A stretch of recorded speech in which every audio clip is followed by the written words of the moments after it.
ونؤمن به عليه ونعوذ بالله من شرور أنفسنا ومن سيئات أعمالنا من يهده الله فلا مضل له ومن يضلل فلا هادي له وأشهد أن لا إله إلا الله وحده لا شريك له وأشهد أن محمدا عبده ورسوله أرسله بالحق بشيرا ونذيرا بين يدي الساعة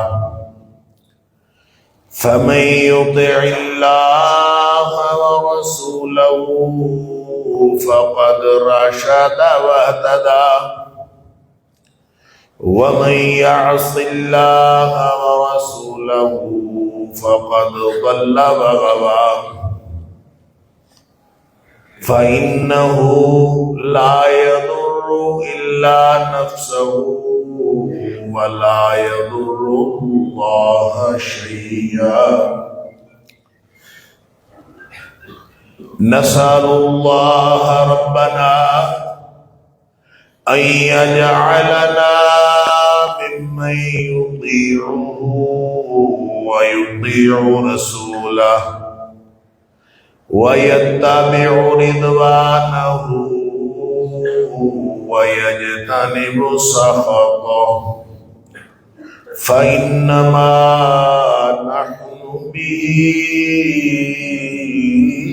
وله أما بعد فإن خير الحديث كتاب الله وخير الهدي هدي محمد صلى الله عليه وآله وسلم وشر الأمور محدثاتها وكل محدثة بدعة وكل بدعة ضلالة وكل ضلالة في النار فأعوذ بالله السميع العليم من الشيطان الرجيم من همزه ونفخه ونفثه بسم الله الرحمن الرحيم واعبدوا الله ولا تشركوا به شيئا وبالوالدين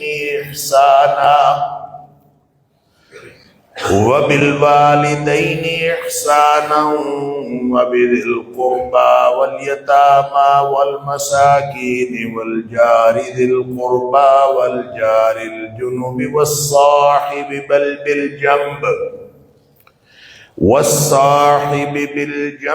وابن السبيل وما ملكت أيمانكم إن الله لا يحب من كان مختالا فخورا اور اللہ کی بندگی کرو اور اس کے ساتھ کسی کو بھی ذرا بھی کچھ بھی شریک نہ ٹھہرو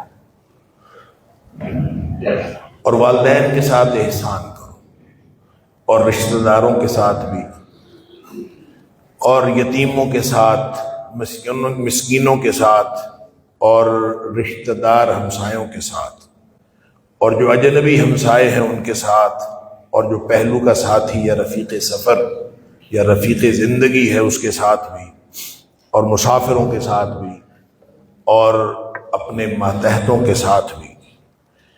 بے شک اللہ تعالیٰ اس شخص کو پسند نہیں کرتا جو اکڑنے والا اور غرور کرنے والا ہو.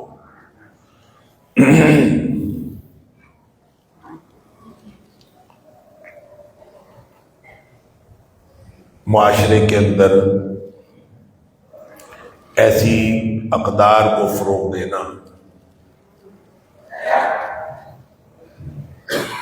جو اللہ تعالی کی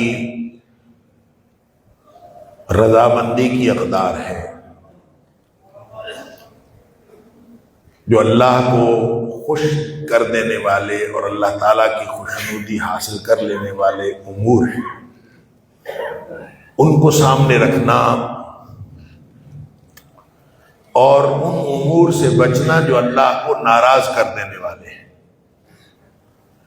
یہ ایک ایسے معاشرے کی تشکیل کرتا ہے جس کو مثالی اسلامی معاشرہ کہا جا سکتا ہے۔ اس کا بنیادی عنصر توحید ہے، اس پر بات ہو چکی۔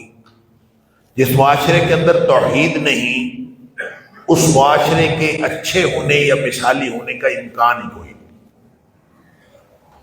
جو لوگ کہیں کہ ہماری تہذیب، ہمارا معاشرہ بہت اچھا ہے، یا صرف یہ کہیں کہ ہم مہذب لوگ ہیں، یا دوسرے لوگ تبصرہ کرتے ہوئے یہ کہیں کہ یہ بڑے مہذب لوگ ہیں، توحید جس معاشرے کے اندر نہیں ہے وہ دنیا کائنات کے سب سے بڑے بد تہذیب لوگ ہیں۔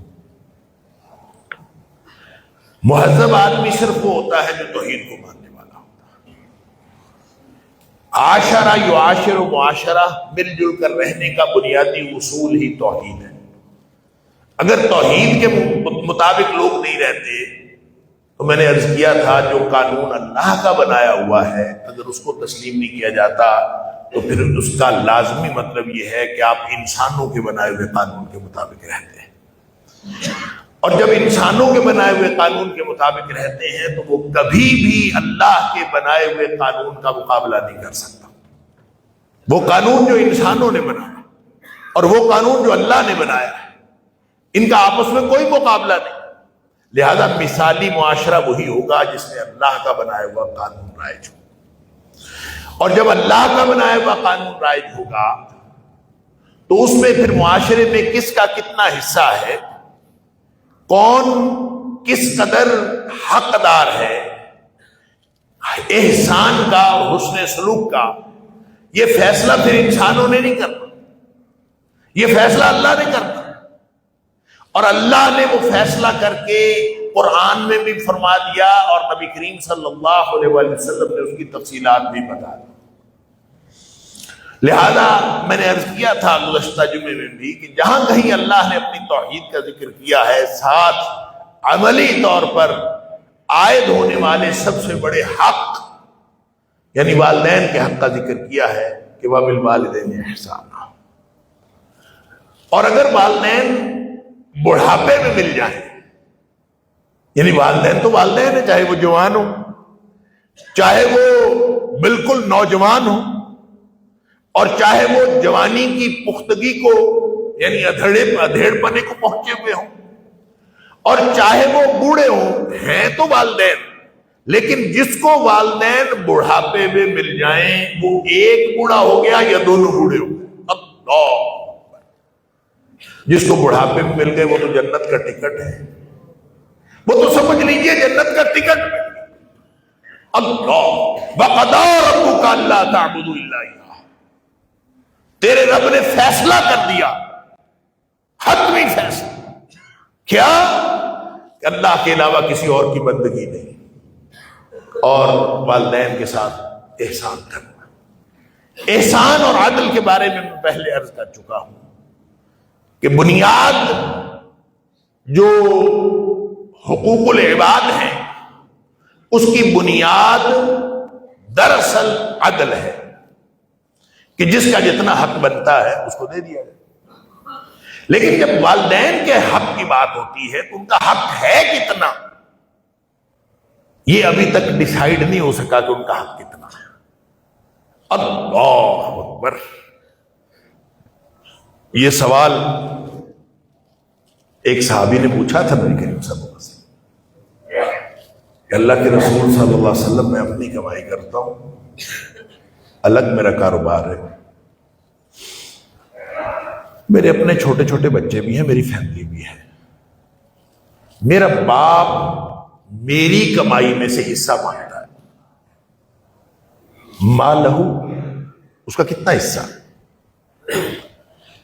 نبی کریم صلی اللہ علیہ وآلہ وسلم چونکہ شارع تھے، آپ مقنن تھے، آپ جو فرما دیں تو حصہ مقرر ہو جائے۔ اللہ اکبر! اب سن لیجیے، حصہ مقرر ہونے لگا، سوال ہو گیا، کمائی میری ہے، آمدن میری ہے، کاروبار میرا، میں اپنی فیملی والا ہوں، بچے بھی ہیں، بیوی بھی، میرا اپنا سب کچھ ہے، اب میں الگ ہوں، میرا والد حصہ مانگتا ہے، مال اس کا کتنا حصہ؟ اللہ اکبر! اس کا تو خیال ہوگا کہ نبی کریم صلی اللہ علیہ وسلم کو حصہ مقرر کر دیں، اتنا حصہ، 10%، 8%۔ اور یہ جو وراثت میں حصے ہیں نا، وراثت میں، وہ تو اللہ نے قرآن میں بیان کر دیا۔ اور وراثت اس وقت قائم ہوتی ہے جب مال کا مالک فوت ہو جاتا۔ وراثت کا اصول بنانے کے لیے مرنا ضروری ہے، اور زندہ جو شخص ہے، اب جب اگر کوئی شخص فوت ہو گیا تو اس میں والدین کا کتنا حصہ، یہ تو طے شدہ ہے، یہ قرآن نے طے کر۔ اب اس کا خیال تھا کہ میں زندہ ہوں، والد صاحب بھی زندہ ہے، تو زندگی میں کتنا حق ہے؟ جیسے بہن بھائیوں کا بھی جو حق ہے نا، بہن بھائیوں کا، وہ زندگی میں حق اور ہے، وراثت کا حق اور ہے۔ ہم سمجھتے ہیں شاید زندگی میں لوگ کہتے ہیں کہ میں نے اپنے بچوں کو تقسیم کر دیا، اول تو بیٹیوں کو دیتا ہی کوئی نہیں، خاص طور پہ بہنوں کو تو بالکل کوئی نہیں دیتا، لیکن اگر کوئی دیتا بھی ہے تو کہتا ہے ہم نے زندگی میں ہی طے کر لیا۔ کتنا طے کر لیا؟ بہن کو آدھا دیا ہے اور اس سے دگنا جو ہے بیٹے کو دیا ہے، یہ ہم نے طے کر لیا۔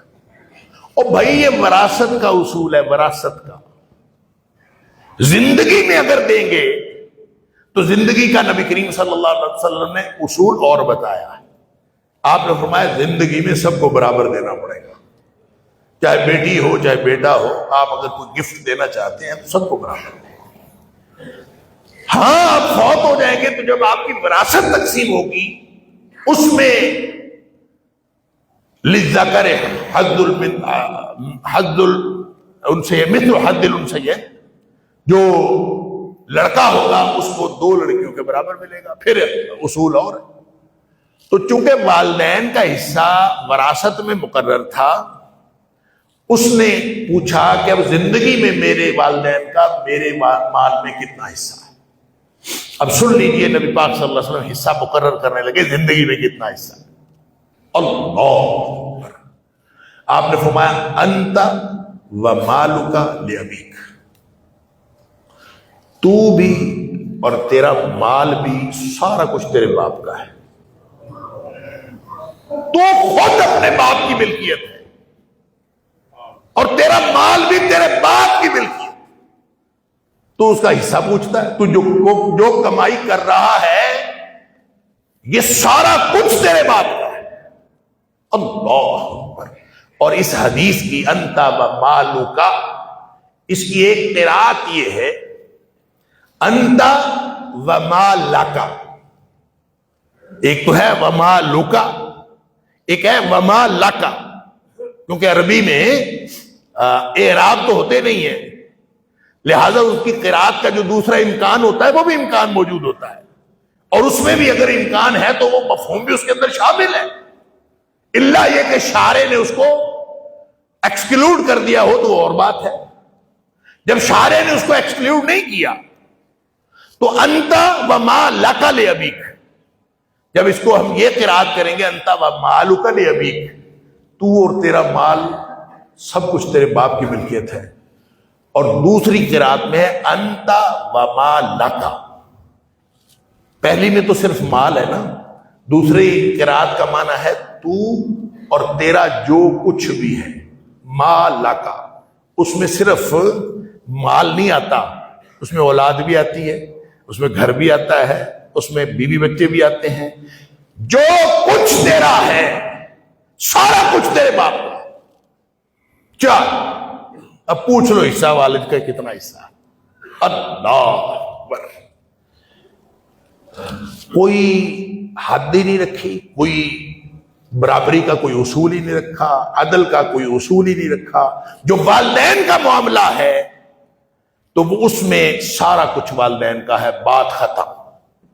اور اگر وہ بڑھاپے میں مل جائے، وَقَضَىٰ رَبُّكَ أَلَّا تَعْبُدُوا إِلَّا إِيَّاهُ وَبِالْوَالِدَيْنِ إِحْسَانًا.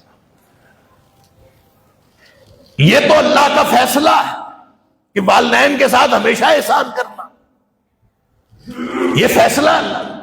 لیکن اگر وہ بڑھاپے میں مل جائے، اما یبلغن عندک الکبر احدہما او کلاہما، دونوں بوڑھے ہو گئے یا ایک بوڑھا ہو گیا.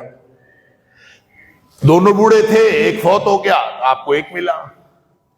باپ ہو چاہے ماں ہو، یہ جنت کا ٹکٹ ہے. سبحان اللہ، جنت کا ٹکٹ. فرمایا اگر ایسا ہو کہ بوڑھے ہو جائیں، بزرگ ہو جائیں، تو چونکہ بزرگ جو ہوتے ہیں ان کی عادتیں اور طرح کی ہو جاتی ہیں. بزرگوں کو سنبھالنا بچوں کو سنبھالنے سے زیادہ مشکل ہے.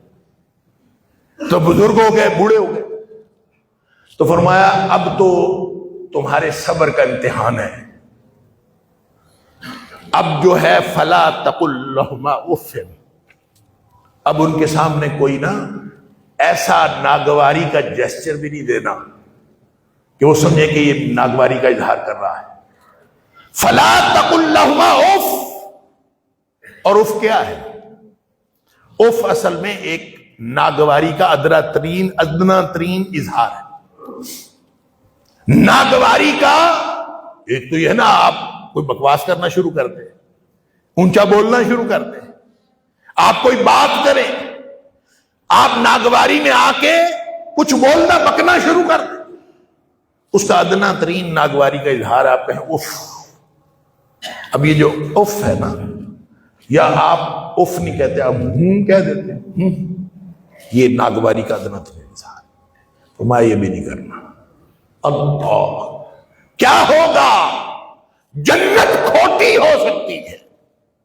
یہ جنت ہے، جنت کا ٹکٹ ہے، یہ خراب ہو سکتا ہے، یہ ہاتھوں سے نکل سکتا ہے. لہذا فلا تقل لہما اف. تو پھر کیا کرنا ہے؟ وقل لہما قولا کریما.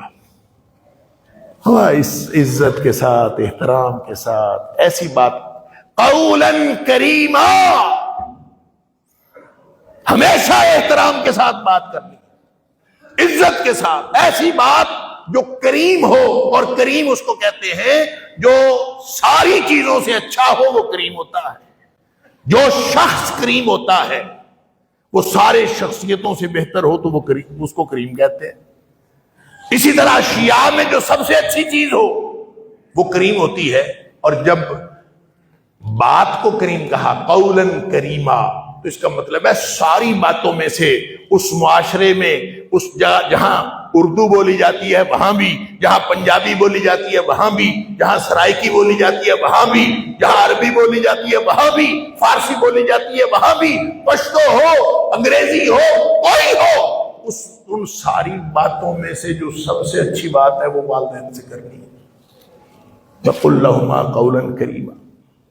اللہ اکبر. وَاخْفِضْ لَهُمَا جَنَاحَ الذُّلِّ مِنَ الرَّحْمَةِ. جھکا دو ان کے سامنے اپنی خدمت کا بازو. وَاخْفِضْ، جھکا دو، لَهُمَا، ان کے لیے، جناح الذل، اپنی خدمت کا بازو. جناح جو ہے وہ بازو کو کہتے ہیں. پرندے کی بات ہو تو جناح کا مطلب اس کے پر ہوتے ہیں. تو جناح، جب آدمی کی بات ہو تو آدمی کے جناح کیا ہے؟ آدمی کے اجنحہ یہ ہے. تو جناح الذل، جو خدمت کا بازو ہے نا، خدمت کا بازو وہ جھکا دے، ہر وقت ان کی خدمت کرے. لیکن یہ جو خدمت ہے اس میں ناگواری کا اظہار بھی نہیں ہونا چاہیے. اندازہ کریں، خدمت کرنی ہے اور وہ بھی تھکاوٹ، ناگواری سے، ابا جی کس مصیبت میں پھنسا گئے ہیں، اماں جی کس مصیبت میں پھنسا دیا ہے، جو اظہار ہے نا ناگواری کا، فرمایا وہ نہیں کرنا۔ وَاخْفِضْ لَهُمَا جَنَاحَ الذُّلِّ مِنَ الرَّحْمَةِ، رحمت کے ساتھ، اللہ اکبر، مہربانی کے ساتھ، خوشی کے ساتھ وہ محسوس کرے کہ یہ جو میری خدمت کر رہا ہے، یہ خدمت کرنے کو سعادت سمجھ رہا ہے، وہ یہ محسوس کرے، ان کو پتہ چلے یہ خوشی خوشی کر رہا ہے۔ اللہ، یہ جو وَاخْفِضْ لَهُمَا جَنَاحَ الذُّلِّ ہے تو محاورتاً کہ خدمت کا بازو جھکا دو، ہر وقت خدمت کرو، اس کا مطلب یہ ہر وقت ان کی خدمت کرو۔ والد صاحب فرمایا کرتے تھے کہ ان کا کوئی کزن تھا، پرانی بات، ان کے والدین بوڑھے ہو گئے، تو جب کوئی والد یا والدہ ان کو بلاتا تھا نا تو وہ دوڑتے ہوئے ان کی طرف آتے تھے اور یوں جھک کے، یوں بازو دونوں جھکائے ہوئے، سیدھے ہو کے نہیں آتے تھے، جھک کے دوڑتے ہوئے آتے تھے، ابا جی کیا بات ہے؟ تو ان کو کوئی کہتا ہے آپ جھک کے کیوں آتے ہیں، سیدھے کیوں نہیں چلتے؟ وہ کہتے قرآن نے کہا ہے وَاخْفِضْ لَهُمَا جَنَاحَ الذُّلِّ مِنَ الرَّحْمَةِ، کہ والدین بلائیں تو خدمت کا بازو جھکا کے آنا ہے۔ لہذا یہ بات تو ہے محاورتاً کہ ہر وقت خدمت کرنی ہے، لیکن وہ لٹرلی یہ کرتے تھے کہ اپنے بازو دونوں جھکا کے بھاگتے ہوئے آ کے بات سنتے تھے کہ والدین نے بلایا ہے، اگر یہ نہ ہو، اللہ اکبر، وَقُلْ رَبِّ ارْحَمْهُمَا كَمَا رَبَّيَانِي صَغِيرًا، اور ہمیشہ یہ کہتے رہو کہ اللہ اے ہمارے رب، میرے دونوں والد اور والدہ دونوں کے اوپر تو رحم فرما، کما ربیانی صغیرا، جس طرح مجھے بچپن میں انہوں نے مجھے پالتے ہوئے، اللہ اکبر، میرے اوپر رحم کیا ہے، اس طرح ان کے اوپر بھی رحم کر۔ اور بچپن میں پالتے ہوئے انہوں نے کیا رحم کیا ہے، کوئی بچہ پلتے ہوئے دیکھ لیں، میرا خیال ہے آج کل تو شاید آج کل کی ماؤں کو بھی نہیں پتا کہ بچہ کیسے پالتے ہیں، اور آج کل کے بچوں کو بھی نہیں پتا کہ مائیں بچہ پالتی کیسے۔ اس کی وجہ یہ ہے، صرف ایک بات میں مثال کے طور پر عرض کر دیتا، بچہ جب رات کو پیشاب کر دیتا تھا تو ماں گیلی جگہ پہ خود سوتی تھی اور خشک جگہ پہ بچے کو سلاتی، پیشاب اسی نے کیا ہے، اس کو دھوتی تھی تو خشک جگہ پہ وہ بچے کو سلاتی تھی، حالانکہ گیلا بھی اسی نے کیا، اور خود گیلی جگہ پہ سوتی تھی۔ اور آج کل کی مائیں جو ہے وہ تو بچپن سے پیمپر لگا دیتی ہیں، وہ پیمپر لگائے ہوئے بچے جو ہیں وہ سوتے وقت بھی پیمپر لگے ہوئے ہیں، جاگتے وقت بھی پیمپر لگے ہوئے ہیں، ہر وقت پیمپر لگے ہوئے ہیں، ان کو کیا پتا کہ سونے جاگنے کی مصیبتیں کیا ہوتی تھیں، سوتے وقت کیا مصیبتیں ہوتی تھیں اور جاگتے وقت کیا مصیبتیں ہوتی تھیں۔ یہ جو پیمپر جنریشن ہے ان کو نہیں پتا، نہ ان ماؤں کو پتا ہے، نہ ان بچوں کو پتا ہے، لیکن بہرحال ہماری ماؤں نے جو کچھ کیا ہے، میں تو حیران رہتا ہوں، اللہ اکبر، اپنی اپنی ماں کا حساب لگا لے، چاہے وہ زندہ ہے چاہے وہ فوت ہوگی، اللہ اس کے اوپر رحمت کرے، حساب لگائیں، آج کل کی ماؤں کا حساب لگائیں، 3 نکرانیاں ہیں آج کل گھر میں، اور مائیں پھر بھی تانگو بچوں کو پیمپر لگائے ہوئے ہیں، اور دودھ باہر سے آ جاتا ہے، اور وہ جو کیا کہتے ہیں عجیب و غریب چیزیں جو ہیں پاؤڈر باہر سے آ جاتے ہیں، اس کو کھلانے کے لیے سیریلیک آ گیا، فلاں چیز آ گئی، ہر چیز موجود ہے، نکرانیاں گھر میں موجود ہیں۔ اور بھائی مائیں تو وہ تھیں، میں مثلاً اپنی ماں کو دیکھا ہے، 11 بہن بھائی تھے اور میری ماں نے 11 بہن بھائیوں کو پالا بھی ہے، گھر کے سارے کام بھی کیے ہیں، کوئی نکرانی گھر میں ہم نے نہیں دیکھی۔ 11 بچوں کو پالنا اور پھر ان کے کپڑے بھی خود دھونا، ان کی روٹی، ان کا ناشتہ، ان کی روٹی، ان کے سارے کام خود کرنا، کبھی سوچا ہے؟ آج کے دور میں کبھی کسی کو پتہ ہی نہیں۔ تو جو ہمارے یہ ہر دور میں جو ڈیٹیریوریشن ہے، جو زوال ہے معاشرے کے اندر، وہ اقدار کا زوال بھی اسی لیے آتا جا رہا ہے، اللہ تعالیٰ معاف فرمائے۔ لیکن بہرحال جو ماں آج کے دور میں بھی جو محنت کرتی ہے بچے کو پالنے کے لیے وہ بھی قابل قدر ہے، اگرچہ اس لیول کی نہیں، اگرچہ اس سطح کی نہیں۔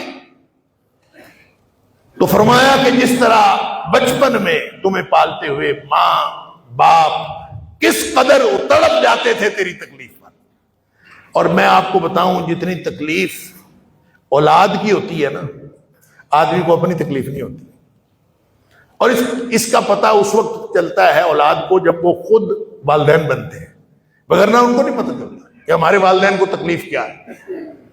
وہ سمجھتے ہیں یہ بڈھے پاگل ہیں، ان کو پتہ ہی نہیں ہے، یہ پرانے دور کے ہیں۔ حالانکہ والدین جو ہیں ان کے دلوں کی دھڑکنیں بچوں کے دلوں کی دھڑکنوں کے ساتھ ہوتی۔ وہ ایک مثال شاید میں نے پہلے بھی آپ کو بتائی ہوگی کہ کوئی باپ اور بیٹا دونوں اکٹھے ہل چلا رہے تھے، دھوپ شدید ہو گئی، اور دھوپ شدید ہو گئی تو باپ جو ہے نا وہ اپنے بیٹے سے کہہ رہا تھا کہ اب بس کر دیں، ہم اس کو ہل چلانے کا مطلب بھی وہ ہل چلانا شاید آج کی نسل سمجھے ہی نہ کہ وہ کیسے ہل چلاتے ہیں۔ وہ بیل کی جوڑی آگے رکھ کے اس کے پیچھے لکڑی کا ہل لگا کے اس کے اوپر خود جو ہے وہ ساتھ ساتھ چل کے اس کے اوپر وزن بھی ڈالنا ہوتا ہے اور ساتھ ساتھ چلنا بھی ہوتا ہے، وہ ہل چلانا۔ تو جب اس پہ دھوپ شدید ہو گئی، ٹریکٹر سے ہل نہیں، بیلوں کی جوڑی سے جو ہل چلاتے ہیں، تو جب دھوپ شدید ہو گئی تو اس نے اپنے بیٹے سے کہا بیٹا اب ہم وقفہ کر دیں، تھوڑی دیر ہم چھپر کے نیچے جو ہے آرام کر لیتے ہیں۔ تو اس نے اس کو بار بار غور نہیں مانتا تھا، وہ کہتا نہیں نہیں ابا جی کوئی بات نہیں۔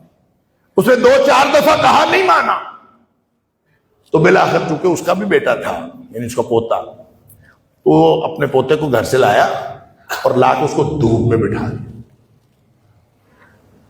جب اس نے اپنے پوتے کو دھوپ میں بٹھایا تو بیٹا تو تڑپ گیا، بھاگ کے آیا، ابا جی اس کو دھوپ میں بٹھائے۔ اس نے کہا تمہیں پتہ ہی نہیں چل رہا کہ مجھے کیا تکلیف ہے جب تم ہل چلا رہے ہو؟ اللہ اکبر، نہیں پتہ چلتا۔ جب خود والدین بنتے ہیں اور اولاد کا دیکھتے ہیں درد کتنا ہے، اور بالکل ایسے ہی ہے اللہ تعالیٰ نے جو یہ رشتے بنائے ہیں، خون سفید ہو جائے تو الگ بات ہے، اور فطرت ڈیمیج ہو جائے تو الگ بات ہے۔ اگر فطرت سالم صحیح سالم ہو، اللہ اکبر، تو یہ تو اللہ نے ایسے ہی رشتے بنائے ہیں کہ آدمی کی اپنا ٹانگ بازو کٹ جائے تو اتنی تکلیف نہیں ہوتی جتنی تکلیف بچے کو کوئی زخم آ جائے تو ہوتی ہے۔ اللہ اکبر، اللہ تعالیٰ سب کی اولادیں اور سب کے والدین سلامت رکھیں۔ کہنے کی بات یہ ہے کہ بڑھاپے میں اگر مل جائے تو جنت ملتی ہے، بڑھاپے میں تو جنت کا ٹکٹ ہے، اور اگر پھر بھی جنت نہیں، بڑھاپے میں ملے، بوڑھے والدین سے جنت نہیں لے سکا، بھئی گھر میں جنت کا ٹکٹ آیا ہے اور آدمی ضائع کر بیٹھا۔ اللہ اکبر، حدیث سن لیجئے، ایک حدیث نبی پاک صلی اللہ علیہ وآلہ وسلم نے فرمایا الوالد اوسط ابواب الجنہ، جو والد ہے نا یہ جنت کا سب سے بہترین دروازہ ہے۔ اللہ اکبر، اب آپ کی مرضی ہے، چاہے وہ دروازہ سنبھال کے رکھ لو، چاہے اس کو ضائع کر لو، جس نے اس کو اویل کرنا ہے کر لے، ہے یہ جنت کا دروازہ، اور جنت کے دروازے کو جس نے ضائع کرنا ہے ضائع کر لے، اور جس نے اس کو اویل کرنا ہے اس کو اویل کر لے، ہے تو یہ جنت کا دروازہ۔ اللہ، اور دوسری حدیث جس میں نبی پاک صلی اللہ علیہ وسلم نے فرمایا، اللہ اکبر، آپ نے فرمایا راغم انفہ، راغم انفہ، راغم انفہ، اس کی ناک خاک آلود ہو، وہ ذلیل و رسوا ہو جائے، وہ دنیا آخرت میں ذلیل ہو جائے، یا ذلیل ہو گیا، محاورتاً راغم انفہ کہا جائے، بیڑا ڈوب گیا اس کا، راغم انفہ۔ صحابہ کرام نے پوچھا اللہ کے رسول صلی اللہ علیہ وسلم کس کا؟ 3 دفعہ نبی پاک صلی اللہ علیہ وسلم راغم انفہ، راغم انفہ، راغم، اللہ کے رسول صلی اللہ علیہ وسلم کس کا؟ کون رسوا ہو گیا؟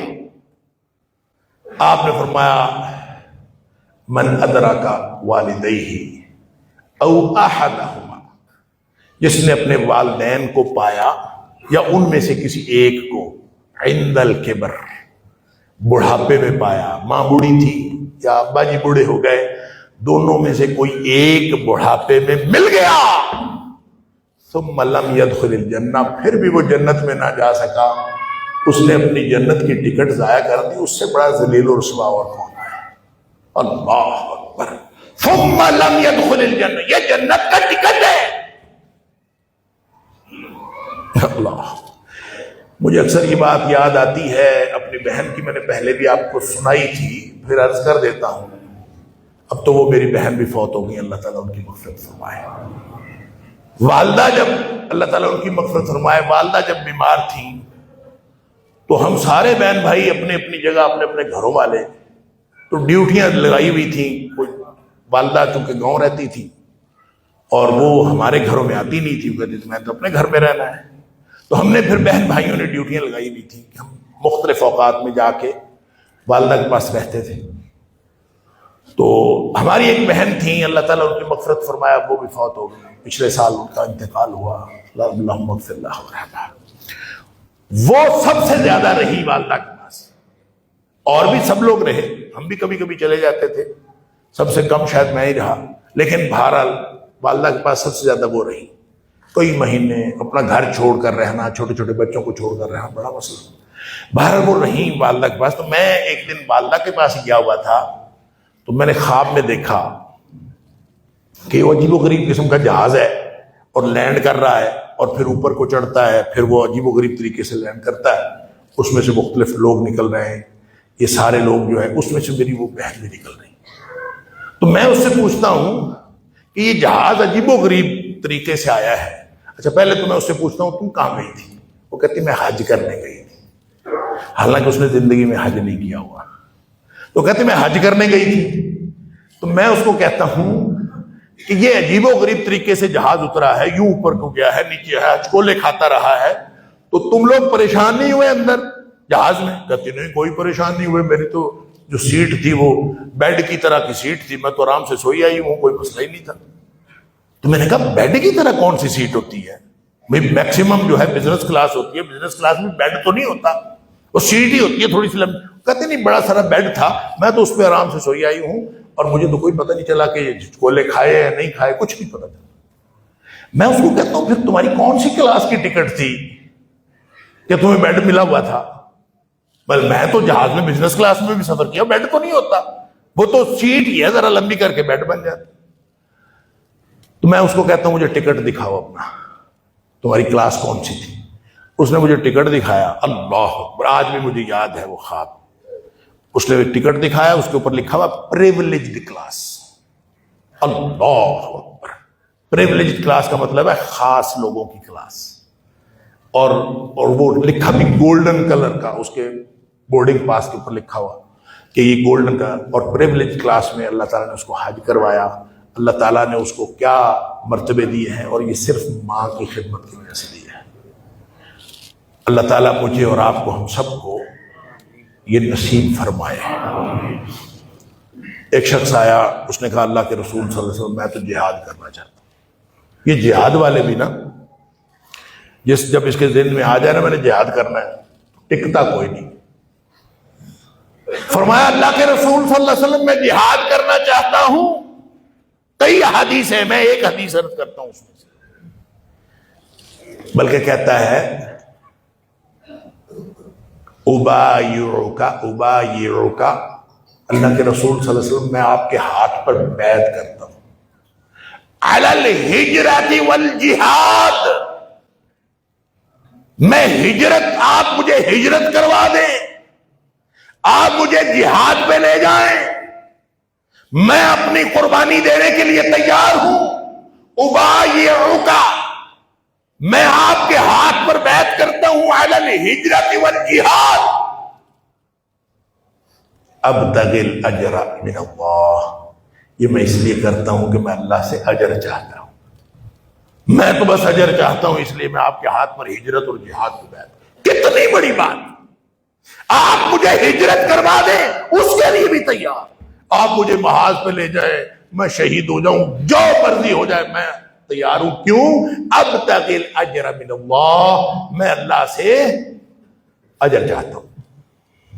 اللہ کے رسول صلی اللہ علیہ وسلم نے فرمایا بات سنو، یہ بتاؤ کہ تیرے والدین میں سے کوئی زندہ ہے؟ اللہ اکبر، تیرے والدین میں سے کوئی زندہ ہے؟ کہتا ہے اللہ کے رسول صلی اللہ علیہ وسلم دونوں ہی زندہ ہیں. آپ نے فرمایا تبتغی الاجر من اللہ، ماں باپ گھر میں بیٹھے ہیں اور تو اللہ سے اجر چاہتا ہے؟ اللہ اکبر، تو ہجرت میں اور جہاد میں بیعت کر رہا اور والدین تیرے گھر میں بیٹھے اور تو اجر چاہتا ہے. فرمایا جا فرجع، واپس جا الی والدیک، جا کے اپنے والدین کی قدموں میں بیٹھ جا. فاحسن صحبتہما، جا کے ان سے اچھا سلوک کر. اس سے بڑا اجر تمہیں نہ ہجرت میں ملنا ہے نہ جہاد میں ملنا. جا کے والدین کے قدموں میں بیٹھ. فاحسن صحبتہما، جا کے ان کے ساتھ اچھا سلوک. اللہ تعالیٰ مجھے اور آپ کو، ہم سب کو اپنے والدین کے ساتھ اچھا سلوک کرنے کی توفیق عطا فرمائے. وآخر دعوانا